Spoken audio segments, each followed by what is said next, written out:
Bonjour à tous et à toutes, je suis content de vous retrouver. Aujourd'hui, on parle de motivation. Je vais vous donner des trucs, des conseils pour vous aider à vous motiver, à prendre soin de votre santé, à prendre soin de votre condition physique. Vous le savez, les conseils que je vous donne ne remplacent pas ceux d'un professionnel de la santé et vous allez trouver plusieurs des conseils que je vous donne dans mes livres, notamment mon livre « Lève-toi et marche et va prendre l'air » et mon plus récent livre « Plus jamais malade ». Vous allez pouvoir les trouver en librairie. Quand on parle de motivation, on parle souvent de volonté. Alors la question qui m'est posée, j'ai l'impression de ne pas avoir de volonté. Comment puis-je me motiver? La volonté, c'est quelque chose qui est objectif, mais qui est parfois aussi assez subjectif, et la perception de nous-mêmes, la perception de notre propre volonté. Donc, pour vous, qu'est-ce que ça veut dire avoir de la volonté? Est-ce que ça veut dire quelque chose? Est-ce que lorsque je vous parle de volonté, est-ce que vous avez déjà des choses que vous ressentez par rapport à vous? On peut dire que c'est la capacité de faire preuve de détermination, de résolution et de discipline pour atteindre ses objectifs. On pourrait donner une autre définition. J'ai mis 3 petits points. J'ajouterais aussi malgré les défis, les obstacles aussi, ou les tentations et qui nous ferait en sorte qu'on ne pourrait pas atteindre ces objectifs. Parfois, ce qu'on perçoit comme un manque de volonté ou ce qu'on nous dit être un manque de volonté, c'est souvent un jugement de valeur ou quelque chose comme ça. Alors, comment on fait pour un peu se sauver un peu de ça, du manque de volonté? Alors, je vous donne quelques conseils, mais vraiment de façon humble, je dirais. D'abord, est-ce que vous devez clarifier vos objectifs? Est-ce que vos objectifs sont en lien avec ce que vous voulez vraiment? Est-ce qu'ils sont en lien avec vos capacités? Est-ce qu'ils sont en lien avec vos valeurs aussi? Je vous ai déjà présenté comment donner des conseils, en fait, pour formuler des objectifs. Et parfois, le fait de reformuler ces objectifs, on se dit, je manquais pas vraiment de volonté, c'est juste que c'était impossible à atteindre, c'est juste que ça correspondait pas à mes valeurs, c'est juste que j'avais pas de motivation intrinsèque, j'avais pas de plaisir à faire ça. Une autre question qu'on peut se poser, est-ce que je manque de soutien? Et moi, j'ai travaillé, entre autres, quelques années en obstétrique dans un centre hospitalier. Donc, les personnes qui venaient me voir, c'est des personnes qui avaient des grossesses à risque, qui n'avaient pas toujours les ressources financières, par exemple, étaient parfois dans des milieux qui sont plutôt défavorisés, dans des quartiers de la ville où la vie était plus difficile. Et ces personnes-là, en obstétrique, donc c'est des femmes, elles se faisaient souvent dire qu'elles manquaient de volonté ou elles percevaient souvent qu'elles-mêmes manquaient de volonté. Et elles ne manquaient pas de volonté, elles manquaient de soutien. Le problème ne venait pas d'elles, mais venait du soutien qu'elles n'avaient pas. Quand on a 3 enfants, on a des faibles revenus. Être enceinte, avoir une grossesse, c'est associé à des frais aussi. On doit payer plus de choses parce qu'on est enceinte. Quand on a la douleur, on va en physio. Bref, elle manquait de soutien. Donc, est-ce que vous manquez de soutien? Est-ce qu'il y a des façons d'aller chercher ce soutien-là? Ça peut être intéressant aussi comme question. Mes intérêts sont-ils considérés dans ma démarche?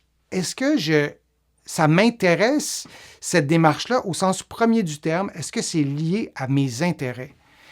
Et sinon, est-ce qu'on peut changer encore une fois de perspective ou modifier la démarche, la décision que vous aurez prise pour poser tel ou tel geste? Est-ce que c'est lié à mes intérêts? Et souvent, c'est que ça nous intéresse peut-être peu ou pas.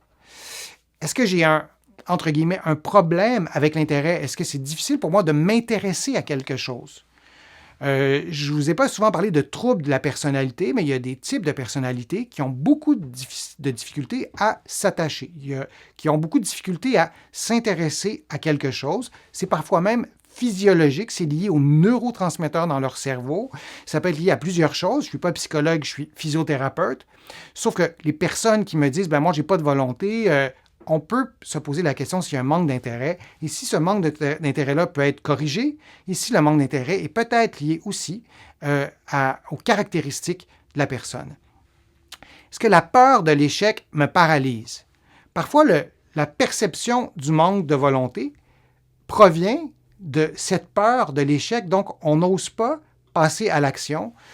Parce qu'on a vécu des échecs répétés, en physiothérapie, on voit beaucoup de gens qui ont des douleurs chroniques et donc qui ont eu des échecs répétés. Par définition, la douleur est revenue malgré les interventions.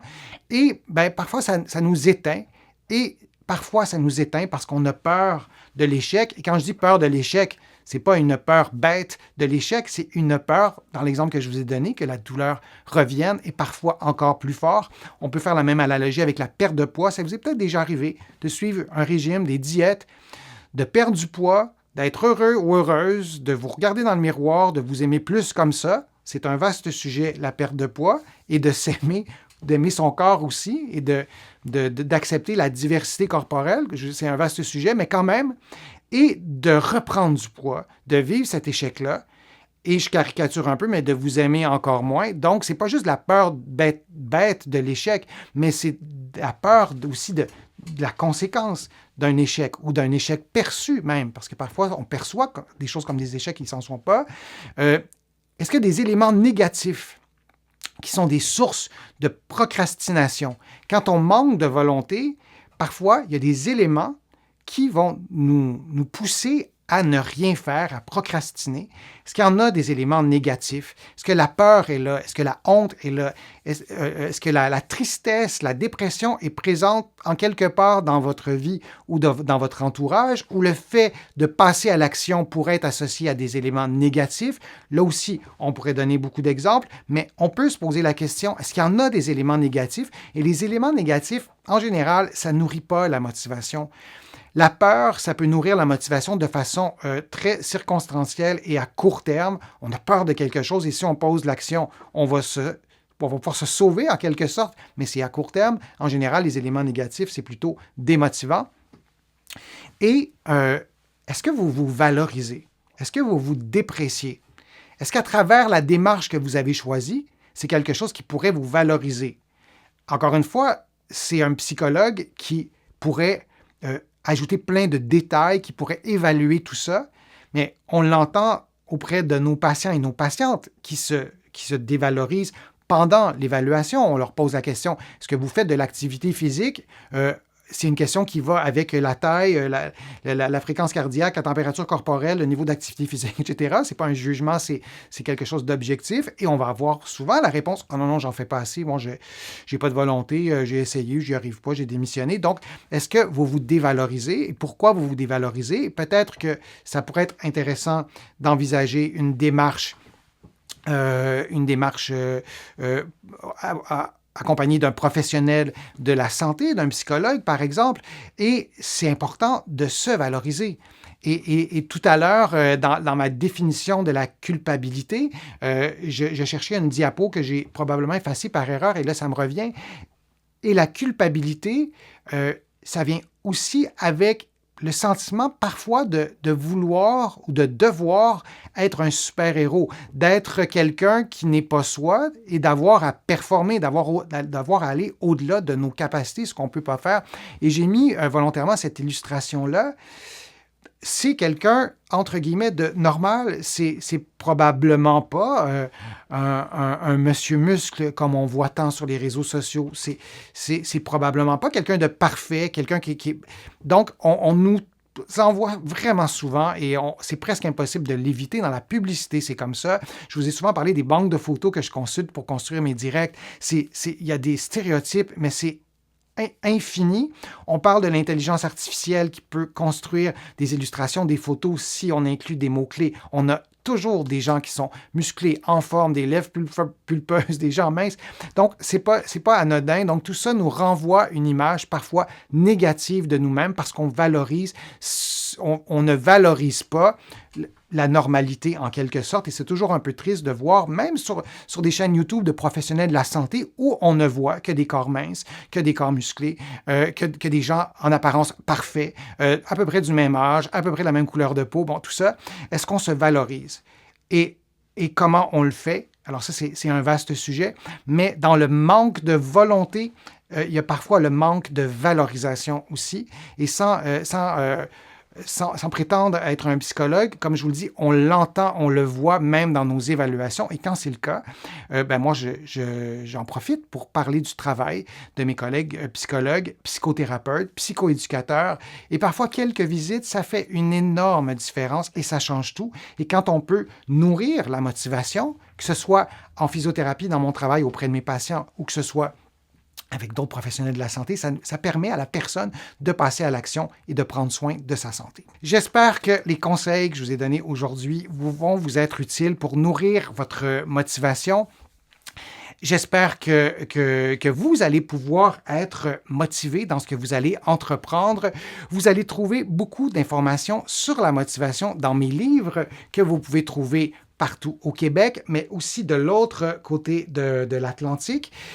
Vous allez aussi trouver beaucoup d'informations sur mon site web, le www.denisfortier.ca. Il y a des articles, il y a des liens aussi vidéo. Et vous allez pouvoir aussi vous inscrire à l'infolettre gratuitement, au courriel thématique aussi. Vous allez pouvoir faire aussi une contribution et je vous remercie de faire des contributions. C'est grâce à elles que j'arrive à vous présenter autant de contenu et à augmenter aussi le nombre de contenus que je vous présente par semaine en raison notamment des banques de photos parce qu'il faut payer les droits, tout ça. Donc, merci de vos contributions et considérez ces remerciements comme personnels.